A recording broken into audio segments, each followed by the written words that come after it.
الحمد لله نحمده ونستعينه ونستغفره ونعوذ بالله من شرور أنفسنا ومن سيئات أعمالنا من يهده الله فلا مضل له ومن يضلل فلا هادي له وأشهد أن لا إله إلا الله وحده لا شريك له وأشهد أن محمدا عبده ورسوله يا أيها الذين آمنوا اتقوا الله حق تقاته ولا تموتن إلا وأنتم مسلمون يا أيها الناس اتقوا ربكم الذي خلقكم من نفس واحدة وخلق منها زوجها وبث منهما رجالا كثيرا ونساء واتقوا الله الذي تساءلون به والأرحام إن الله كان عليكم رقيبا يا أيها الذين آمنوا اتقوا الله وقولوا قولا سديدا يصلح لكم أعمالكم ويغفر لكم ذنوبكم ومن يطع الله ورسوله فقد فاز فوزا عظيما أما بعد فإن خير الحديث كتاب الله وخير الهدي هدي محمد صلى الله عليه وسلم وشر الأمور محدثاتها وكل محدثة بدعة وكل بدعة ضلالة وكل ضلالة في النار. أعوذ بالله من الشيطان الرجيم. بسم الله الرحمن الرحيم. يا أهل الكتاب لا تغلوا في دينكم ولا تقولوا على الله إلا الحق ولا تقولوا على الله إلا الحق. معزز حاضرین جمعہ، امت مسلمہ سے پہلے دنیا میں جو قومیں آئیں، جو امتیں آئیں، ان قوموں اور امتوں کی ہلاکت اور بربادی کا ایک بہت بڑا سبب یہ تھا کہ ان قوموں نے اپنے نبیوں کے بارے میں، اپنے بزرگوں کے بارے میں، اپنے دینی شخصیات کے بارے میں غلو کیا. غلو کیا ہوتا ہے؟ غلو کا مطلب ہوتا ہے کسی چیز کی پراپر حد سے آگے بڑھنا، کسی چیز کی جو مناسب حد ہے، پراپر لمٹ ہے، اس لمٹ کو کراس کرنا، اس حد سے تجاوز کرنا، اس کو غلو کہتے ہیں. اگر آپ پچھلی امتوں کے بارے میں پڑھیں قرآن کے اندر، احادیث کے اندر، تو یہ بات بالکل کلیئر ہے کہ ان امتوں کی ہلاکت اور بربادی کا ایک بہت بڑا سبب یہ غلو تھا. اسی لیے اللہ تبارک و تعالیٰ قرآن کریم میں سورہ نساء کی آیت نمبر 131 131 میں فرماتا ہے، یا اہل الکتاب لا تغلوا فی دینکم، اے اہل کتاب، اے یہودیوں، اے عیسائیوں، تم غلو مت کرو اپنے دین کے اندر. ولا تقولوا علی اللہ الا الحق، اور اللہ کے بارے میں صرف حق بات بولو، نہ حق بات مت بولو، اللہ کے بارے میں غلط بات مت کرو، اللہ کی طرف کوئی ایسی بات منسوب مت کرو جو اللہ نے نہیں کہی. اس آیت کریمہ کو اور اچھی طریقے سے سمجھنے کے لیے ایک حدیث اپنے سامنے رکھیے. امام نسائی رحمۃ اللہ علیہ اپنی حدیث کی کتاب سنن نسائی کے اندر جہاں حج کا بیان ہے، کتاب المناسک، وہاں ایک حدیث لائے ہیں. عبداللہ ابن عباس رضی اللہ تعالیٰ عنہما کہتے ہیں کہ اللہ کے رسول صلی اللہ علیہ وسلم نے مزدلفہ والی رات، جہاں حاجی لوگ مزدلفہ میں رہتے ہیں، 9 تاریخ کی رات، یعنی 10 کی رات، اگلا دن 10 تاریخ کی رہے گا، اگلے دن کنکری مار. تو اللہ کے رسول صلی اللہ علیہ وسلم نے مجھ سے کہا، ہاتھی ادھر آؤ، ان کتلی ہسیا، کل مجھے کنکری مارنا ہے، ایک کام کرو کچھ کنکری تم چن کے لے کے آ. حضرت عبداللہ ابن عباس کہتے ہیں میں گیا اور میں نے کنکریوں کو چنا، فلقتہن، میں نے کنکریوں کو چنا، وہن حسی الخس کی، چھوٹی چھوٹی کنکریاں جو چٹکی میں آ سکے، یعنی چنے کے برابر چٹکی میں جو آ سکے اتنی بڑی بڑی کنکریاں میں چن کے لایا، فلما وضعتہن بیدہ، اور میں نے آ کر کے اللہ کے رسول صلی اللہ علیہ وسلم کے ہاتھ میں رکھے۔ اللہ کے رسول نے ان کنکریوں کو دیکھ کر فرمایا ایسی ہی کنکریوں سے مینا کے اندر شیطان کو مارنا ہے، اتنی بڑی ہی کنکریاں چلیں گی۔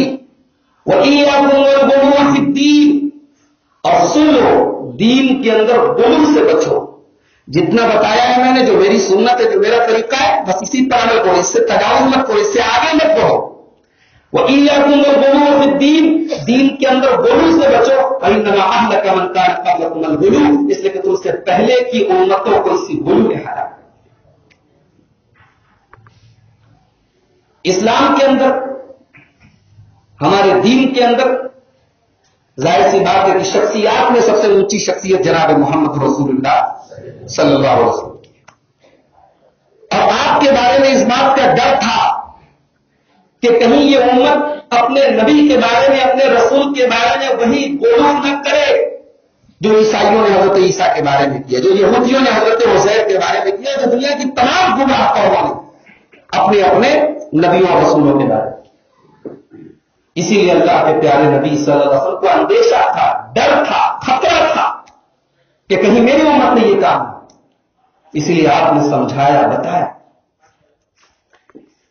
امام بخاری رحمۃ اللہ علیہ حدیث روایت کرتے ہیں، عبداللہ ابن عباس کہتے ہیں کہ میں نے حضرت عمر کو منبر پر یہ حدیث بیان کرتے ہوئے سنا۔ حضرت عمر منبر پر یہ حدیث بیان کر رہے ہیں، یعنی تمام کے تمام صحابہ کرام بھی اس حدیث کو سن رہے ہیں۔ حضرت عمر منبر پہ بیان کرتے کہ میں نے اللہ کے پیارے نبی صلی اللہ علیہ وسلم کو یہ فرماتے ہوئے سنا، لا تطرونی کما اطرت النصارى ابن مریم، اے میری امت کے لوگوں، مجھے اتنا نہ بڑھانا جتنا عیسائیوں نے عیسیٰ ابن مریم کو بڑھایا۔ انما انا عبد، میں اللہ کا بندہ ہوں، فقولوا عبد اللہ ورسولہ، مجھے اللہ کا بندہ اور اللہ کا رسول ہی کہنا، اس سے آگے مجھے بڑھانے کی کوشش نہ کریں۔ بخاری شریف کی یہ حدیث ہمیں بتا رہی ہے کہ اللہ کے نبی نے اپنی امت کو خبردار کر دیا کہ وہ غلو انبیاء کے بارے میں جو پچھلی قوموں نے کیا، تم میرے بارے میں نہ کرنا، میں اللہ کا بندہ ہوں، مجھے بندہ رہنے دینا، میں اللہ کا رسول ہوں، مجھے رسالت کے مقام سے اٹھا کر کے اللہ کے مقام تک پہنچانے کی کوشش کریں۔ ایک اور حدیث دیکھیے، بخاری اور مسلم کے اندر یہ حدیث موجود ہے۔ اما عائشہ رضی اللہ تعالیٰ عنہ کہتی ہیں، لما نزل برسول اللہ صلی اللہ علیہ وسلم، جب اللہ کے رسول کا آخری وقت تھا، منزل موت میں ہے، آپ بیماری کے ایام میں، آخری ایام میں، نزا کا عالم طاری ہے، جا کنی کا عالم ہے، تبھی فیضہ خمیصۃ اللہ علیہ وسلم، اللہ کے پیارے حبیب ایک چادر اپنے سر پر، اپنے چہرے پر ڈال لیتے ہیں، فَإِذَا تَمَّ بِهَا، اور جب آپ پر غشی طاری ہونے لگتی ہے، آپ کا دم گھٹنے لگتا ہے، کشفہا عن وجہہ، آپ اس چادر کو اپنے چہرے سے ہٹا لیتے ہیں، یعنی بے قرار ہے اللہ کے پیارے نبی، بے چین ہے اللہ کے پیارے نبی، چادر اوڑھ رہے ہیں، کبھی ہٹا رہے ہیں۔ فقال وهو كذلك، اما عائشہ فرماتی ہے اسی بے قراری کے عالم میں، اسی بے چینی کے عالم میں پیارے نبی صلی اللہ علیہ وسلم نے فرمایا، لعنت اللہ علی الیہود والنصارى اتخذوا قبور انبیائہم مساجد، اللہ کی لعنت ہو یہود و نصارہ کے اوپر، اللہ کی لعنت ہو حضرت عزیر کو اللہ کا بیٹا کہنے والوں پر، اللہ کی لعنت ہو عیسیٰ کو اللہ کا بیٹا کہنے والوں پر۔ اتخذوا قبور انبیائہم مساجد، انہوں نے اپنے نبیوں کی قبروں کو سجدہ کرنے کا مقام بنا لیا، نبیوں کی قبروں پر جا کر سجدہ کرنے لگے۔ یحذر ما صنعوا، اما عائشہ فرماتی ہے اللہ کے پیارے حبیب اپنے آخری وقت میں یہ بتا کر کے اپنی امت کو خبردار کر رہے۔ مگر میرے عزیز ساتھیوں، میرے بزرگوں، پیارے نبی صلی اللہ علیہ وسلم نے منع تو کیا، مگر آپ نے بتا بھی دیا، آپ نے اعلان بھی کر دیا کہ میری امت کے اندر بھی یہ گمراہیاں آئیں گی، نبی کے بارے میں غلو کیا جائے گا اس امت کے اندر بھی۔ اللہ کے پیارے حبیب صلی اللہ علیہ وسلم فرماتے ہیں، امام ترمذی رحمۃ اللہ علیہ کتاب الایمان کے اندر حدیث لائے ہیں، آپ فرماتے ہیں لیاتین علی امتی ما اتی علی بنی اسرائیل، میری امت کے اندر وہ سب کچھ ہوگا جو بنی اسرائیل کے اندر۔ وہ تمام گمراہیاں، وہ تمام خرابیاں بنی اسرائیل کے لوگ سود اور بیاج کا کاروبار کرتے تھے، میری امت کرے. بنی اسرائیل کے لوگ کھلا کھلا زنا کرتے تھے، میری امت کرے. بنی اسرائیل کے اندر سے شرم و حیا ختم ہو جائے گی، میری امت کے اندر سے بھی ختم ہوگی. اور بنی اسرائیل کے لوگ بھی اپنے نبیوں کے بارے میں گولو کرتے تھے، میری امت بھی کرے گی. محترم سامعین، ربیع الاول کا مہینہ چل رہا ہے. آپ جانتے ہیں اس مہینے کو امت مسلمہ میں ایک تہوار اور جشن کے طور پر اس مہینے کو مانا جاتا ہے. اس مہینے کی 12 تاریخ کو باقاعدہ ایک عید منائی جاتی ہے جس کو عید میلاد النبی کہا جاتا ہے. کہا جاتا ہے کہ اللہ کے نبی صلی اللہ علیہ وسلم اس مہینے کی 12 تاریخ کو پیدا ہوئے. لیکن جب ہم تاریخ کی کتابیں اٹھاتے ہیں، جب ہم سیرت کی کتابیں اٹھاتے ہیں، چاہے وہ اردو کی کتابیں ہوں چاہے وہ عربی کی کتابیں ہوں، تو ہمیں اور آپ کو یہ دیکھ کر حیرت ہوتی ہے کہ اللہ کے نبی صلی اللہ علیہ وسلم کی ولادت کی تاریخ پر اختلاف ہے، زبردست اختلاف ہے. کسی نے 2 ربیع الاول لکھا ہے، کسی نے 8 ربیع الاول لکھا ہے، کسی نے 9 کو صحیح قرار دیا ہے، کسی نے 12 کو. زیادہ تر مورخین نے 12 کو قرار دیا، لیکن اس پر اتفاق نہیں ہے. ہاں، اس پر اتفاق ہے کہ سوموار کے دن اللہ کے نبی کی پیدائش ہوئی. اور یہ اتفاق کیوں ہے؟ کیونکہ مسلم شریف کے اندر صحیح حدیث موجود ہے. اللہ کے پیارے نبی صلی اللہ علیہ وسلم سے پوچھا گیا کہ سوموار کے دن روزہ رکھنا کیسا ہے؟ آپ نے فرمایا ذاک یوم ولدت فیہ، سوموار کے دن ہی میں پیدا ہوا. ذاک یوم ولدت فیہ، سوموار کے دن میں پیدا ہوا. وفیہ بعثت، اور اسی دن مجھے اللہ نے اپنا نبی بنا کر مبعوث کیا. وفیہ انزل علیہ، اسی دن میرے اوپر قرآن کا اترنا شروع ہوا. تو یہ مسلم شریف کتاب الصیام کے اندر یہ حدیث موجود ہے. یہ حدیث بتا رہی ہے کہ اللہ کے نبی سوموار کے دن کا، مگر تاریخ میں زبردست اختلاف ہے. جس چیز کی تاریخ طے نہیں ہے اس دن کا جشن کہاں سے طے ہوگا؟ حدیث کی کتابیں خاموش ہیں. کتاب العیدین کا چیپٹر موجود ہے حدیث کی کتابوں میں. عید الفطر کے مسائل موجود ہیں، عید الاضحیٰ کے مسائل موجود ہیں. یہ کون سی عید ہے جس کے بارے میں کوئی حدیث موجود نہیں؟ حدیث کی کسی کتاب میں کوئی بات موجود نہیں. اور آپ کو جان کر حیرت ہوگی میرے عزیز بھائیوں، میرے بزرگوں، کہ یہ عید، اس کا آغاز، اس کی شروعات اللہ کے رسول کے انتقال کے تقریباً 650 سال کے بعد عراق کے کردستان نام کے ملک میں، کردستان جو عراق کے اندر اب ہے کنٹری ہو گئی کردستان. کردستان کا کیپٹل جو اس وقت ہے اس کو انگریزی میں ایربل بولتے ہیں، عربی میں اربل بولتے ہیں. ایک زمانے میں وہ الگ ملک نہیں تھا، الگ اسٹیٹ نہیں تھا، اسلامی حکومت کا ایک حصہ تھا. اربل کے اندر ایک گورنر تھا، اس کا نام تھا ملک مظفر ابو سعید. یہ کون تھا؟ یہ صلاح الدین ایوبی کا بہنوئی تھا. مشہور بادشاہ صلاح الدین ایوبی جس نے بیت المقدس کو فتح کیا تھا، ان کا بہنوئی تھا ملک مظفر ابو سعید. اس کی وفات ہوئی ہے سن 630 ہجری، اللہ کے رسول کے انتقال کے تقریباً 650 سال کے بعد. ملک مظفر نے 625 ہجری میں سب سے پہلے 12 ربیع الاول کو عید میلاد النبی کے دن کا جشن منانے کا اعلان کیا. ناچنے والیاں آئیں، گانے والیاں آئیں، رقص و سرور کی مجلسیں منعقد ہوئی، ناچ گانے کی، شراب و شباب کا دور چلا، اور اللہ کے رسول کی پیدائش کے جشن کے نام پر یہ سب کچھ. اور جانتے ہیں ملک ابو سعید مظفر کو اس بدعت پر، اس حرکت پر کس نے آمادہ کیا؟ اس کے دور میں درباری ملا تھا، اس کے دور میں درباری عالم تھا جس کا نام تھا ابو دہیہ، ابو الخطاب ابو دہیہ. ابو الخطاب ابو دہیہ سب سے پہلے انسان ہے جس نے عید میلاد النبی کے ثبوت پر اور اس کو ثابت کرنے کی کوشش کرتے ہوئے ایک کتاب لکھی، اور اس کا نام لکھا التنویر فی مولد البشیر النذیر. اس کتاب کا نام تھا التنویر فی مولد البشیر النذیر.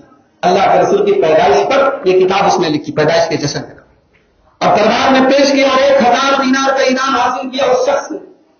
اور یہ شخص ابو دہیہ جو ہے یہ کیسا ہے؟ محدثین کرام کی نظر میں وضاع ہے، جھوٹا ہے، کذاب ہے، اس کی کوئی حقیقت نہیں ہے. اس انسان نے 1000 دینار کے لالچ میں کتاب لکھی اور وہیں سے اس بدعت کا آغاز ہوا.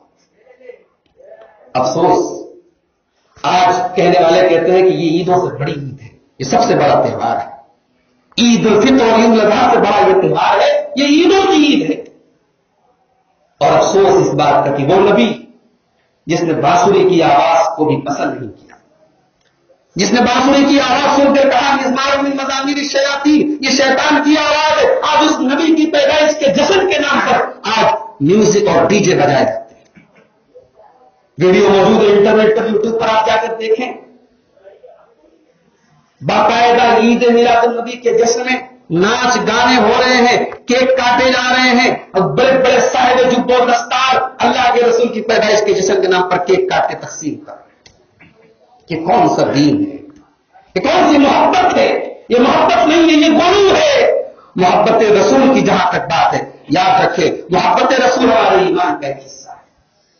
رسول سے محبت کے بغیر ہمارا عقیدہ ہے، اہل الحدیث کا عقیدہ ہے، سلفیت کا عقیدہ ہے کہ نبی سے محبت کے بغیر ایمان کمپلیٹ نہیں ہوتا۔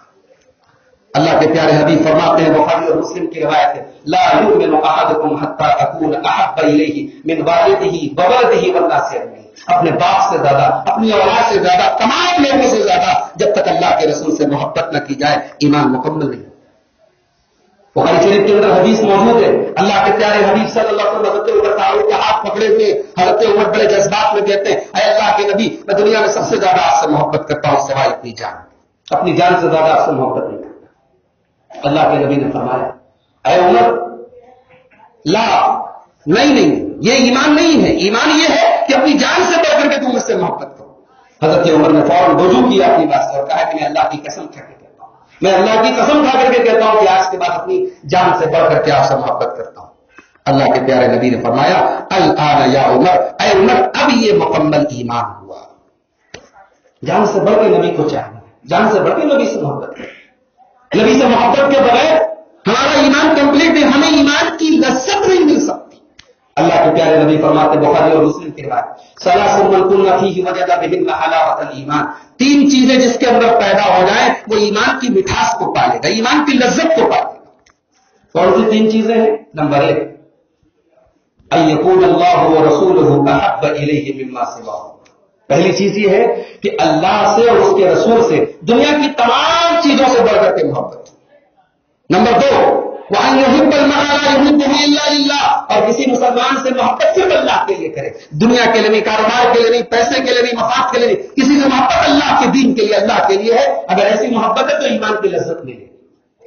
اور تیسری چیز، وَأَن يَكْرَهَ أَن يَعُودَ فِي الْكُفْرِ كَمَا يَكْرَهُ أَن يُقْذَفَ فِي النَّارِ، اللہ کے پیارے نبی فرماتے ہیں کہ اسلام لانے کے بعد آدمی کفر کو اتنا ہی ناپسند کرے جیسے آگ میں جانے کو ناپسند کرتا۔ کوئی آگ میں جانا نہیں چاہتا، تو جیسے آگ ناپسند ہے ویسے ایمان لانے کے بعد کفر ناپسند ہونا چاہیے۔ اگر یہ تین چیزیں پیدا ہو جائے اللہ کے نبی کہتے ہیں ایمان کی لذت ملے۔ محبت رسول ایک الگ چیز ہے، اور محبت رسول کا اگر عملی نمونہ دیکھنا ہے، اگر محبت رسول کا سیمپل دیکھنا ہے، نمونہ دیکھنا ہے، پیارے نبی کے صحابہ کو دیکھیے، پیارے نبی کو صحابہ کو دیکھیے۔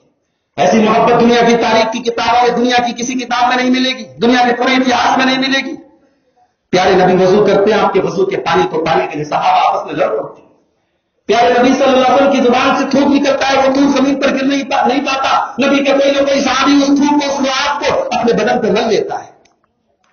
محبت، جانسائی، قربانی، کتنے صحابہ ہیں جنہوں نے جنگ کے میدان میں پیارے نبی صلی اللہ علیہ وسلم کے لیے اپنے سینے کو سامنے کر دیا، اپنے نبی کے چہرے کو بچانے کے لیے اپنے چہرے کو قربان کر دیا۔ محبت سیکھنی ہے تو ان سے سیکھو، عقیدت سیکھنی ہے تو ان سے سیکھو۔ ان صحابہ کی زندگیوں میں ہر سال ربیع الاول کا مہینہ آتا ہے۔ کوئی ایک صحابی دکھا دو ہمیں میرے بھائی، کوئی ایک صحابی۔ پیارے نبی صلی اللہ علیہ وسلم کے انتقال کے بعد سیدنا ابوبکر صدیق رضی اللہ عنہ 2.5 سال تک خلیفہ رہے، حضرت عمر فاروق رضی اللہ تعالیٰ عنہ 8 سال تک خلیفہ رہے، حضرت عثمان غنی رضی اللہ تعالیٰ عنہ 12 سال تک خلیفہ رہے، حضرت علی مرتضیٰ 4 سال تک خلیفہ رہے، حضرت حسن 6 مہینے خلیفہ رہے، حضرت معاویہ رضی اللہ عنہ 20 سال تک خلافت کرتے رہے۔ یہ پورا دور ہے صحابہ کرام کا، کوئی ایک مثال دکھا دو، کوئی ایک ثبوت دے دو، کوئی ایک دلیل دے دو کہ صحابہ کرام نے کبھی اللہ کے رسول کی پیدائش کا جشن منایا۔ اسلام مکمل ہے، اور اسلام اللہ کے پیارے نبی کی حیات مبارکہ میں مکمل ہو چکا تھا۔ اللہ تبارک و تعالیٰ سورہ مائدہ کے اندر فرماتا ہے، الیوم اکملت لکم دینکم،